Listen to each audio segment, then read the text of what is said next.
want to bring up is I've been doing a lot of research in the last couple of days about what is the likelihood that a quarterback is going to be able to sustain 2 or more receivers and have a top 30 output for over the course of the year.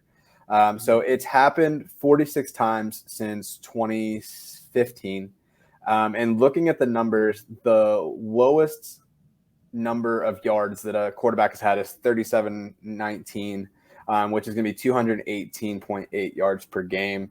And then the other big piece is the attempts. So something that I found was that it's really not touchdown correlated.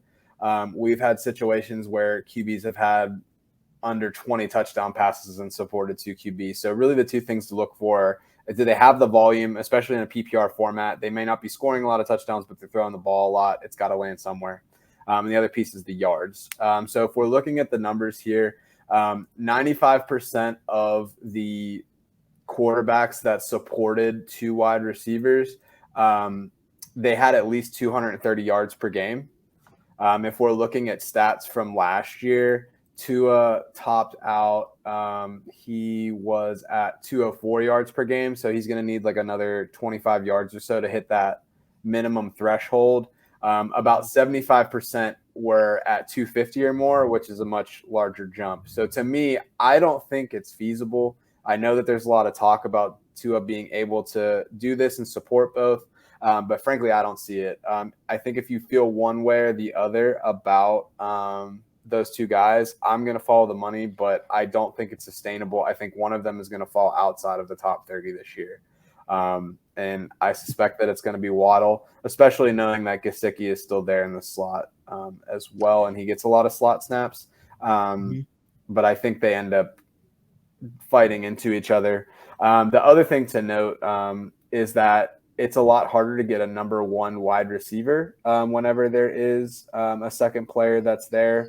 I think Kupp would have been on pace and probably would have hit it last year, even with Robert Woods there. Robert Woods was like wide receiver 12, which bodes well for Allen Robinson coming into this year. But the number 2 wideout in that scenario is averaged out at wide receiver 22.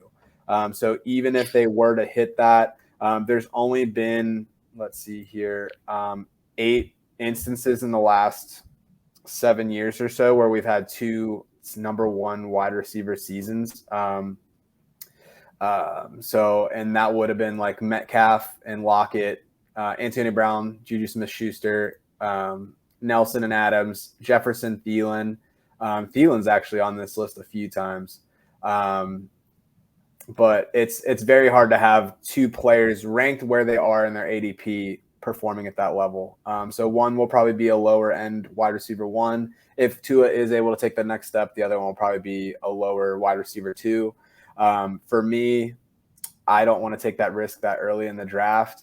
I would rather go after somebody that I think is going to be a lead target getter, or somebody that's more locked in to having that possibility happen. So if we're thinking about Tyreek Hill, he's going around guys like CeeDee Lamb, Mike Evans, Keenan Allen, A.J. Brown, or even like Stephon Diggs. I would much rather have Diggs in that scenario, CeeDee Lamb in that scenario.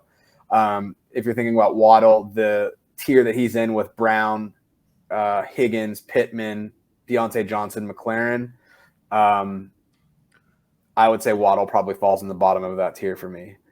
Just because the opportunity is more sustainable for somebody like T. Higgins, who's a number 2 wide receiver, but Joe Burrow throws for 4,800 yards last year. His attempts are over 500 attempts on the season.